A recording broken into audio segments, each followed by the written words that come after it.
In this lesson we're going to set up our render settings, our samples, so that we get a nice clean render. So the place to go is render settings, so I'm going to click on this and we're going to go to Arnold Renderer, and you can see the sample section here, and that's the main section you want to go to in order to sort out the quality. So this might look a little bit complicated here, but it's not as complicated as it looks. Basically, this is trying to help you, and it's trying to tell you how many rays you're going to use. So the main setting that you want to look at here is the bottom one here, which is the total. All of these samples are going to be added up at the bottom here, okay? So the more you add in any of this section, it's going to add to the entire thing. The main samples are the camera anti-aliasing samples here. So this is on a draft setting, and if we were to set it to something like 8 or 9, that's going to be something like more of a final setting, maybe 10, 12 sometimes, depends on what you've got in your scene.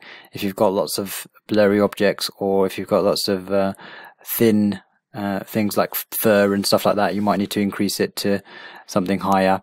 So this is basically the main setting, and you can see that the samples have gone up there. So I've increased this to 9, and we're going to see what this looks like in the render. So while this is rendering, let me just explain. The goal of these samples is to keep the lowest number of samples to get the best results, right? So you don't want to have a really long render time. You could just put this on 15 and then you're going to get a really nice render, but it will take ages to render. So you don't really want that. Even if you're working at a big company, you don't really want to waste too much render time. You want to optimize this, so you keep all of these sliders on a low level, like 2 or 1, and then you increase this and see what it looks like. And then you look at the different areas of the render and see if it's got grain. Okay, so what you're looking for is areas that are in shadow.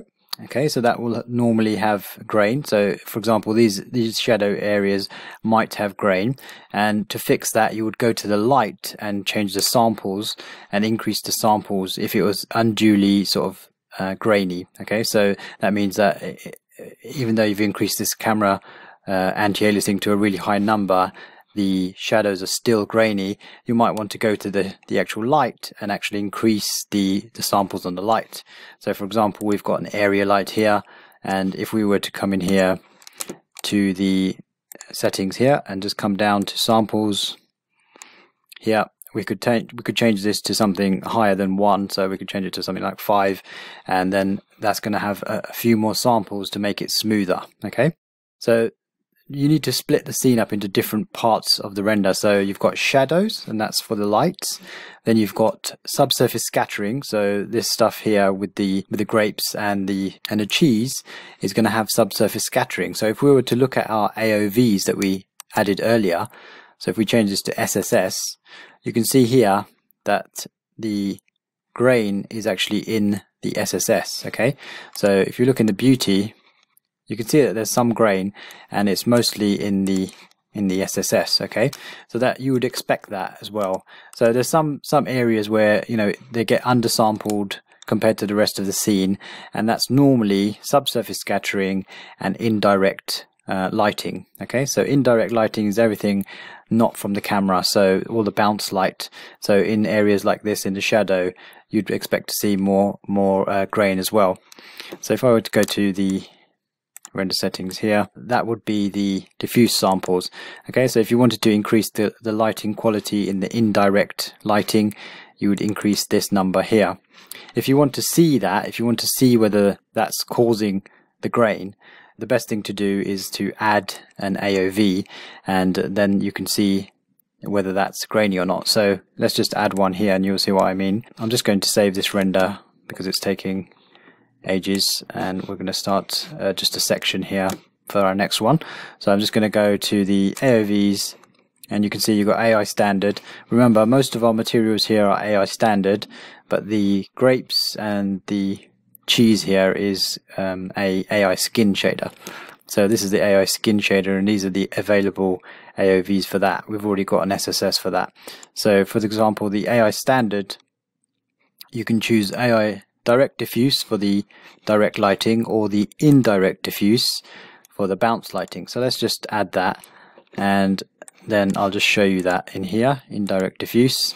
So now you can see all the bounce lighting, and then you'd look at that once it's finished. You'd look at that and see if it's grainy, and if it's grainy, then you you would increase the diffuse samples here, but only if it's more grainy than the rest of the scene. Okay, most of the time you want to turn this up overall, and then only increase certain areas if they need to be increased. Okay, so I'm just going to let this render at a value of 9, and these are all on 2, and then I'm going to show you that render. Okay, so that's finished. Let's have a look. Just make sure it's on in real size. Okay, so this is the previous one. I'm just going to delete this snapshot here and keep this as a snapshot.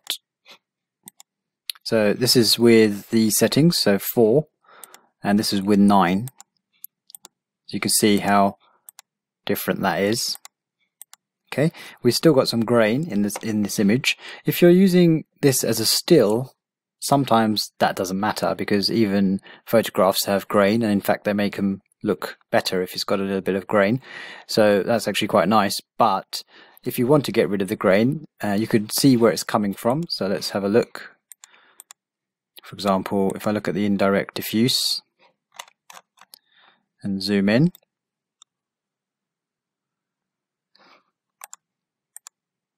or the SSS, you can see that the SSS has got some grain in it. So it's just a simple matter of increasing the samples on the SSS. So this is the SSS, the subsurface scattering. So just let me just go through each of these. So diffuse would be the indirect diffuse, so not from the light but the bouncing around light. So all this stuff which is coming from bounce light, that would be for those samples. Glossy would be for any blurry reflections, so including this reflection on this specular on the board, this reflection on the metal and on the handle here. Okay, and there's some reflection on here and on the reflection on the grapes as well. Okay, so any reflections, any blurred reflections, any specular, that's going to be the glossy. Okay, then you've got the refraction, which is anything bending through the objects, which is this stuff here. You don't normally have to increase that. Normally, because it's sharp, you don't normally have to increase that. If you have a blurred refraction, sometimes you have something like frosted glass, then you would have to increase this a fair bit, because you're going to have a blurry refraction in there. So it's going to blur the thing that you see through there, and it's going to need more samples in order to do that. And then you've got SSS, which is, as I've mentioned, this stuff here, and you can increase that. So let's just take that and turn it up. Then you've got volume indirect. This is the indirect lighting inside atmospheric lighting. Okay, so I've turned that up, and I'm also just going to turn up the camera sample to 1 more as well, just to increase that overall and see how that looks, just to see how long that previous render took. It took 8 minutes, so not that long. So I'm increasing this to 10, and you could increase it even more if you wanted to, because it's not too bad. I mean, this is only a 720 by 550 render, so obviously if you times that by 4, that's what you get for a sort of HD, a baby HD render. Okay, so that's going to be a little bit more, but let's just see how this looks at a camera AA sample of 10 and an SSS of 3. Okay, so that's rendered. Let's keep that render and compare. So this is before. You can see it says down here 9, and this is with 10 samples, and that took 17 minutes. And this is the thing with Arnold, just the last few, a little bit of grain costs you quite a lot of render time. So you can see it's almost double the render time just to get rid of that grain. If I zoom in a little bit, you can see here that was before and that's afterwards. Okay, now if it's a still, maybe you can get away with this anyway. If it's moving, then it's a little bit more noticeable, so you probably would have to increase that. So I'm happy with that. I'm going to leave it on 10 and 3. So we've got 10 samples for camera and 3 for SSS. Just a note on this camera setting, we can increase that beyond 10. You just type in whatever you want to. Okay. Obviously 10 is quite a high value. Just be careful with your render settings. It can increase exponentially. As you increase this, it increases exponentially. So you can see, for example, the samples increase from 1000 to 1300, and that's just one setting, just moving it up by one sample, and depending on what you've got set here, they will increase at a higher rate. Okay, so just be careful. The higher these numbers are, they will be multiplied by this number, so that's how this will increase. Okay, so I'm going to go to File and then save this image. I'm going to save the color corrected version. Let's call this Final. Save.